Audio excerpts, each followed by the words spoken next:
How's it going, ladies and Bruces? I'm Bobby Sixkilla and welcome back to Exit Corners. Once again, it is time for Chapter 29, Epilogue, for the true ending. Curious to see how different that's going to be. We know Sean ain't going to be there because he got exploded. Let's get into it. Well, I'm excited. I'm glad I came back for the true ending. I'm glad that Sean got his comeuppance. I know, we shouldn't be murdering people, but it still made me feel great to see him explode. Not gonna lie, maybe that makes me a bad person. I don't know. It's spring, technically. Sure doesn't feel like it, though. You can feel the cold seeping in from outside. I've been pacing around in here for what feels like forever. I know it's not the same room as before, but it still stirs up bad memories, especially considering you-know-who was mere feet away. Upon reflection, I probably should have asked to wait elsewhere. Oh well, might as well just stick it out at this point. They said I was free to leave, and though I'm kind of dying to get out of here, I'd never forgive myself if I passed up this opportunity. This might be my only chance to meet with him. Now I'm stuck waiting for... Hank? You in here? Hey, yeah, I'm here. Waiting your turn? Pretty much, not sure how long it's supposed to take. It's good to see you, Liza. I was told you'd gone home. I did. Showered, got changed, had a bite to eat. Came back as soon as I could, though. I mean, I wasn't going to abandon you. No, it'd have been fine. Danger's past. I do appreciate it, though. Yo. Hey, how'd it go? Did you get the answers you were looking for? Not exactly. But what can you do? How's the arm? What'd he say? That I know. I've never seen anything like it before. It's not dead, and apparently there's nothing wrong with it, on paper, but I can't move it. Can you feel anything at least? It's faint, but yeah, a little. That alone has him optimistic, but again, whatever condition I have is a product of corners. No one knows anything about it. I may be stuck like this for the rest of my life. It sucks, Ray. I'm sorry. Yeah, I'm really sorry to hear that. It is what it is.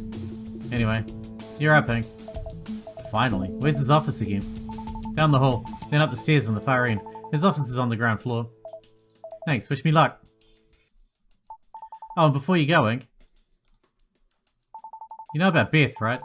That she was my grandmother? Yeah, she mentioned it in the letter she wrote before she died. How'd you end up finding out? My father came clean shortly after I woke up. I wish either of them had told me sooner, then maybe I wouldn't have acted like such an asshole towards her. I'm sure she had her reasons for not telling you. She mentioned a few things in her letter, but I think there was more to it than that. She left you a letter too, you know. My father mentioned that too. Though since that instance of corners has been terminated, the contents of that other letter has apparently been lost forever. Oh no. I'm sorry, Liza. It's fine. There's some things you can't get back. I've come to terms with that. I know she loved you more than anything. Or so I'm told. I didn't know her very long, but it feels like I miss her. I'll miss her. You should see if you can find out more about her. Or about your family in general. I was planning on it. But hey, shouldn't you get going? Yeah. I'll meet you back here, okay? Okay. The trip was a short one, though this apparently used to be part of the university. The building's on the small side. Most of the rooms here appear to be empty, though the odd office is stuffed with computer parts or medical equipment. Doesn't seem like this place sees a lot of use. I spotted him through a doorway after climbing the stairs. He waved me in. Welcome, Hank. Forgive the mess. Please have a seat. It's good to finally chat with you one-on-one, Nolan. Or should I say Earl? Just as you've changed your name, so have I. Nolan is my name now. Please address me as such. Fine, Nolan it is. It's still hard to believe that we've been at Bellbridge U this entire time. We aren't on campus, strictly speaking. I annexed this building a number of years ago in exchange for some property downtown. It belongs entirely to me, though few people are aware of this. Makes me wonder what else you're hiding. That's why you're here, though, isn't it? Smartass. I've got a lot to attend to today, but I've blocked out what I can. I hope it's enough time to answer your most pressing questions. I'll answer everything as honestly as I can. I owe you that much. Good. Let's get right into it then. Indeed. First off, I'd like to offer an apology for, well, everything. An apology? Are you serious? Your mother is dead. You think an apology's gonna fix things? Of course not. There's no fixing what happened. Not completely. I will, however, take the steps necessary to right the wrongs that I've made to the best of my ability, and it all starts with an apology. It's what my mother wanted, after all. And my daughter. Though I managed to secure the capital I sought, I can't help but feel that this project was an abject failure. So they gave you funding in the end? This, sponsor? Yes, though we ended up altering the deal quite significantly. Our sponsor purchased Corners outright. All of the tech, research, documentation, it now belongs entirely to them. What are they intending to do with it? I don't know. Probably for the best. I'm more than happy to wash my hands of Corners. It brought out the worst in me. Yeah, no shit. I don't understand how you could let things get as bad as they did. I made some poor decisions in the heat of the moment. Shauna designed exit corners with some contingencies in mind, but the contestants had veered so far off course that I had to make some tough calls partway through to set things right again. More than anything, I didn't want to fail after having come so far. I couldn't risk the sponsor walking away. I'd sacrificed too much. And so you sacrificed your mother instead? Sean deceived me into believing it was the right decision. My mother wasn't originally supposed to die. But you knew it was a possibility. Sean suggested as much. While Sean's choice of words was suspect at best, yes. I knowingly wagered all of your lives and I'm deeply sorry for it. How many of us were supposed to live according to your original plan? Hey, you said you'd be honest with us. I know. Only one of you was slated to die. Ray. Ray? His corner was the only one that was truly fatal. But why? He's an arsonist, and he came very close to hurting my daughter. There's no reason to murder someone. Murder's worse than arson, in case that wasn't clear to you. I'm not saying it's right, but that was our rationale at the time. So let me get this right. There was no situation where everyone would live. You intended to murder someone from the get-go. That's correct.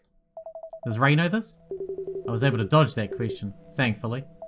I can't not tell him, you know that, right? And that is entirely within your rights. Please keep in mind that telling him might cause more problems than it solves. He is right, but I don't understand how you could justify murder like that. I just don't. We'd already consigned to kidnapping and the intentional infliction of emotional distress. I'd also been embezzling money from BBU for years. Not to mention I feigned my death and forged my current identity many years prior. It's horrifyingly easy to continue down a dark path once you've taken your first few steps. Getting away with a crime only emboldens you to commit more. You grow numb to it after a time.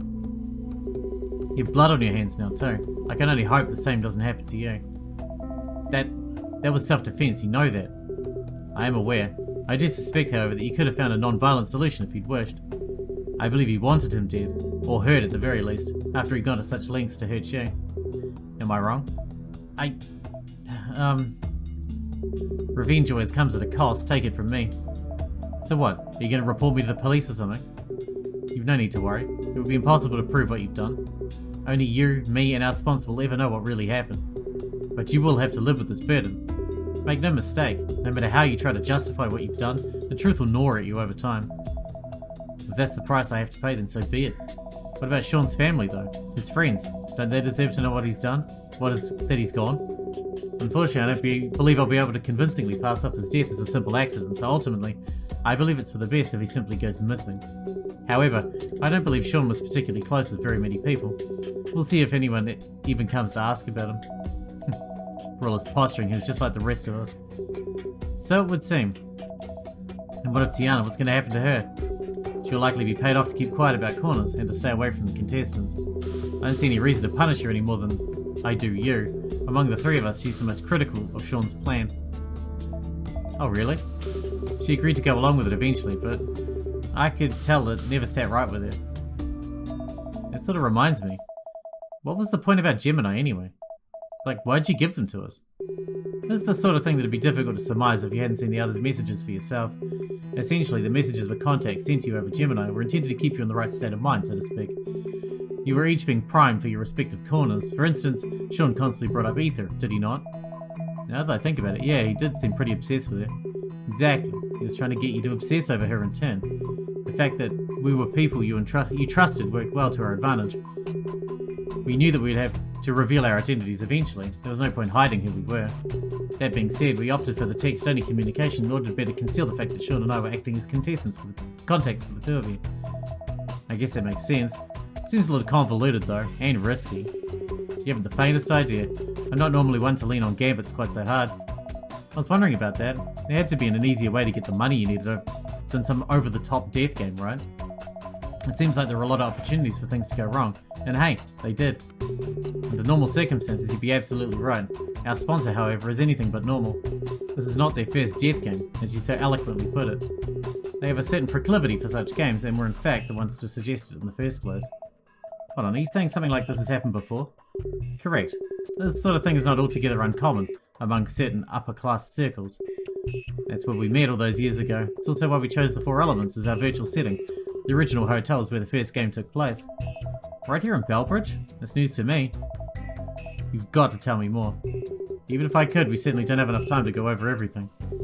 I know I said I'd be honest with you, and I intend to keep that promise, but that's a story for another time, I think. Damn, well, don't be surprised if I come ask you about it one day. If such an opportunity presents itself, then feel free. A warning though, it's not a happy story. I can't imagine it would be. In any case, our sponsor was the only person willing to invest in such flawed technology, the only one willing to give us the amount of money I thought Corners was worth. That's why I agreed to their outlandish terms. You should have just walked away. I should have. But that would have been giving up. I'd already spent years on the project. In fact, nearly all my life as Nolan Thatcher had been spent working on Corners in one way or another. But a project like this, it sounds like way too much work for just 3 people to handle, even if you are all geniuses. It was a much simpler project at the start. These kinds of things always are. The moment I saw RN though, I knew that both technologies combined had the potential to become something revolutionary. I snapped up the algorithm and Tiana herself without a second thought. Of course, the scope ballooned out of control as a result, and the project took much longer than I'd imagined. I really should have known better. It was way too much work for 2 people, even if I did hire a few contractors for some of the intermediary tasks. 2 people? Not 3? Sean was only brought on when we needed the design, to design an accompanying game. He had no involvement with the project before that.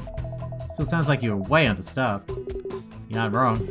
I was too deep in development to turn back and too stubborn to ask for more help. The project consumed me, it became my everything. Sounds like hell. Why would you do that to yourself? I told you already, giving up is not an option. That's not what I mean. What I mean was, why'd you start this project in the first place? What's in it for you? Didn't you already have all the money that you could want? Why pursue some risky golden goose technology? Ah, that. You'll think me naive, but sure, I'll tell you why I did it. I thought that if the technology had gotten advanced enough, it might allow for Liza to one day meet her mother. What?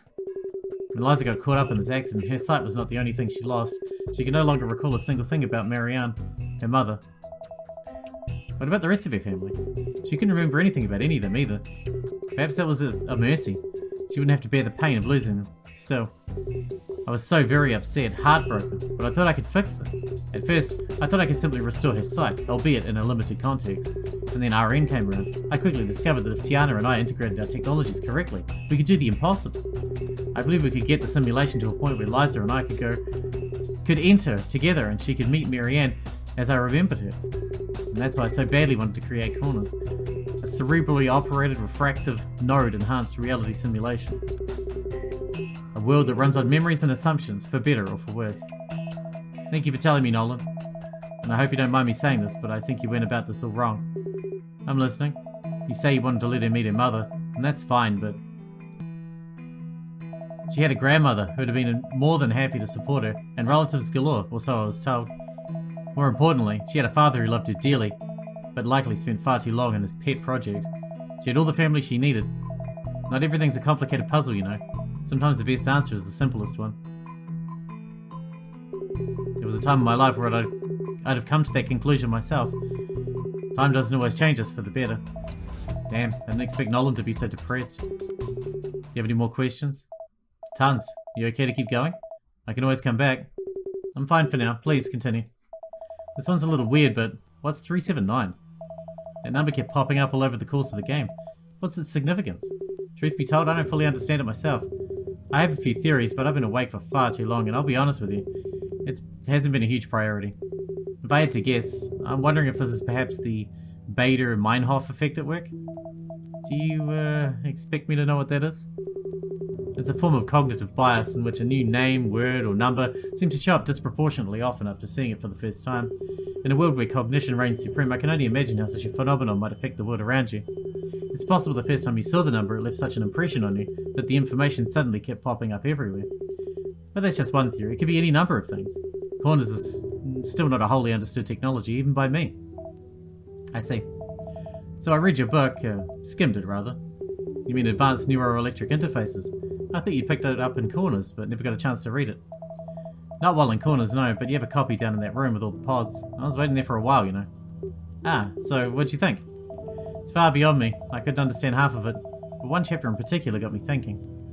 In shared interfaces, you theorize that it's possible to engineer a way to feed the same brainwaves into two different minds, so that it feels like they're experiencing roughly the same thing. Is that what's going on with your sponsor? I'm impressed you were able to piece that together. So the voice in my head was, yes, it was our sponsor.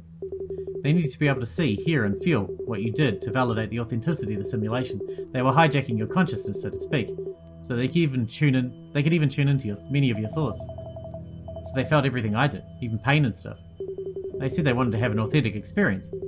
However, because of the more transient connection, they were able to come and go as they pleased. They weren't trapped in the simulation or anything of the sort. In fact, they'd sometimes hop off and ask me a few questions as the game progressed. Oh, so you weren't watching me in the same way then? No, I was merely watching a screen with a low-resolution video and audio. Sent was also reporting in periodically. Okay, sure. Still, why was the sponsor allowed to speak to me? What possible reason could there have been for that? We chiefly wanted to make sure that we could prove that the simulation was happening in real time. By giving the sponsor some small measure of influence over you, we helped convince our guests that the game was happening in real time, to real people, no script, no actors. Furthermore, our sponsor simply wanted to be able to interact with you in some way. They're quite fond of that sort of thing. Their request left me wary, so I tried to set it up in such a way that you'd only hear them on a subconscious level. Obviously, though, you were actively aware that they were trying to communicate with you. If I had to guess, it's likely because you began to desync from corners. Oh well. That whole thing messed me up pretty bad, so I hope it was worth it. I apologise. I should have tried to find another way to satisfy our guests, but I was tight on time. We had an aggressive deadline to meet, even if it was self-imposed. Self-imposed? That's practically the same thing as having no deadline at all. The reality is that we couldn't spend forever on it. The project was very important to me, but even I didn't want to spend the entire life working on something that may never take off. And there's only so long I could keep spinning my wheels before Tiana got bored and left. It was never going to be perfect, I just needed it to work. The hope was that we could get some more funding and expand its development. Corners really could not have come about in any other way. It was Exit Corners, or nothing at all. You know, I think nothing at all might have been just fine. No need to remind me. What other questions do you have? So, I'm a little afraid to ask, but what happened to Aether? I believe she's gone. Her source code is still intact, but that instance of her has been erased from our system's memory. What's more, Corners is now owned by our sponsor. However, she seemed to have undergone some radical changes near the end of the game. I'm not quite sure what happened, and I can't say with certainty what would happen if someone tried to reboot her. So ultimately, I don't know what will become of her. The end of Exit Corners has the system spiraling out of control to a degree I couldn't fully understand. Yeah, things were getting pretty off the wall at the end there. Hell, even I was messing around with the environment. Indeed, tearing into the very fabric of the simulation itself, I didn't know it was possible to lucidly control Corners to such a degree. I almost wonder if the fact that you're transgender... So, I'm going to stop you right there. I don't know what it is you're about to say, and I'm sure your intentions are not malicious, at least, but before you speak, I'd like to ask yourself if what you're about to say has a chance of coming off as ignorant. Well, I suppose it might. I apologise. It's fine. In any case, I don't think I'll be stepping into Corners ever again. It's not like I really need to know every single thing about it. You're right, and neither do I, to be honest. I have to learn to be happy with the answers I have. I couldn't research the remaining anomalies, even if I wanted to. Oh, why's that? I no longer have access to Corners. I handed over the most important bits to our sponsor just recently. The rest, including the documentation and physical equipment to go along with it, are to be delivered within the next few weeks. I'll be very busy. And what about after all that? What will you do when this is all over? Well, first I was going to return the money I stole from the university, with interest. I've been paid back many times over thanks to our sponsor. Following that, I was going to turn myself into the police. What, for real? I won't be telling them about Corners. That'd be hard to prove anyway. But I'll admit to forging an identity, embezzling funds, and murdering my mother. I can't believe I'm saying this, but I don't think you should. I need to take responsibilities for my actions. That's exactly it, though. You have a responsibility to make up for the harm that you've done, and I don't think you could do a very good job of that from prison. You're clearly capable of achieving amazing things if you put your mind to it. You got the brains, and you got the resources. Put them to good use. That's what your mother was trying to tell you. Not to throw yourself in a hole, but to lift others out of theirs. Frankly, jail's the easy way out. That's practically giving up. Huh, how pithy. I need to give this a bit more thought then. Good. Man, every time he closes his eyes, I worry he's about to topple over. Hey, Nolan, you okay? Sorry, I'm tired is all. Maybe we should stop here for now. You look like you need some rest. I have many loose ends to tie up before I can even think about resting. Still, you're right. I don't know if I can afford to continue this for much longer. Before you leave, though, I'd like you to end things on a positive note. How so? I want to ensure you understand that I'm committed to your safety and well-being. Firstly, while I may not have been able to answer all of your questions in the short period of time, I don't want to leave you waiting for more answers. As such, I'd like you to take this. He's handing me something from off his desk. Wait, is that a thumb drive? This portable drive contains a repository of corners, development documentation, notes on the game, and chat logs between Sean, Tiana, and myself. I'm hoping whatever additional answers you seek can be found within. Thanks, I'll have a look.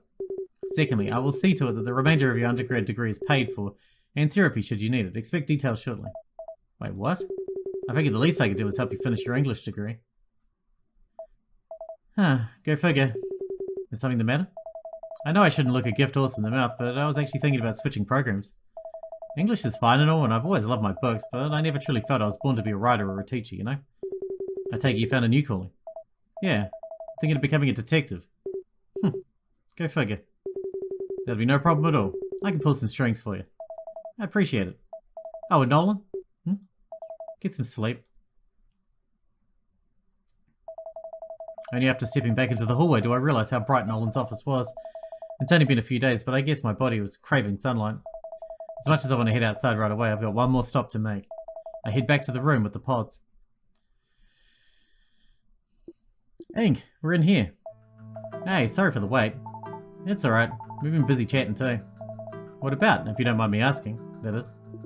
About what comes next, like, where do we go from here, you know? Right, tough question. Have you given it any thought, Ink? A little. Not sure if I mentioned it already, but as for me, I'll be continuing my studies at BBU, albeit in a different program. And I'm going to try and reconnect with my parents. Wait, aren't they, like, awful? No offense. You know, after what I've seen today, I realise that maybe they aren't so bad. I'm not going to be moving in with them or anything, but I owe it to myself to try and reach out. Might be tough at first, but I think our relationship is salvageable. Aside from that, I think I'm just going to take things one day at a time. What about you guys? What will you be doing? Recovering and maybe going back to school part-time. Not sure yet. Either way, I think I'm going to follow your example and take things easy. I feel like I need some brain bleach or something. As for me, I'm still figuring things out, both in regards to my father and the money he'll be leaving me. I have a lot of options. Too many, probably. It's overwhelming. You're still young, Liza. No need to figure everything out at once. Especially now that your father won't be breathing down your neck. Yeah, and remember, we beat Execorners. I think that means we can handle anything. Sorry. Are you folks hungry or what? Starving. I'm down with whatever as long as it means leaving this place. Sweet, let's grab some nachos or something. I lead the pair upstairs and down the hallway. I'm glad we caught the sun before it vanished over the horizon. The outside air is refreshing too, if a little cold. So, we're all going to be keeping in touch, right? Nolan gave me some extra data to look over, and I'll be happy to pass along any... Yeah, we'll be in touch. You're not going to make up some bullshit reason. You're good kids, so I want to make sure you'll end up better adults than me. I'll be in touch too. Escaping a virtual reality death game is the kind of thing that really brings people together, you know? I suppose you're right. Besides, we'll need each other. Nobody else could understand what we've been through. Yeah. No one would believe us about exit corners, or even just corners. And even if they did, they'd never know what it was like to be in there. How it feels to stand in nothingness, or what ether was. I don't really want to talk about ether right now. Sorry. Doesn't it bother you though? I'd be furious if that happened to me. Of course it bothers me, but what can I do but move forward? Same thing goes for the two of you. We could spend the rest of our years moping or thinking about what might have been. Or we could live, you know? We've all lost something. Maybe we'll get back what we've lost. Maybe we won't. But no matter what, we've got to keep living. We can't let other people's poor decisions ruin our lives. That'd be admitting defeat, and I refuse to let them win. I drink to that. So would I. Campus pub? I'd like to remind you two, I'm not old enough to drink yet. That's okay, you can have some chocolate milk or something. Wouldn't that be more age appropriate? Hey, what are you talking to, you? Yeah, I think I can get along with these two. Yeah, I think so. And with that, we are done with Exit Corners. Properly this time. With the true ending. That was awesome. I'm really glad that I came back to do that. So this time we are done for good. I hope you guys enjoyed the series as much as I enjoyed recording it. Thanks for watching. Thanks for hanging out with me, and I'll see you in the next one.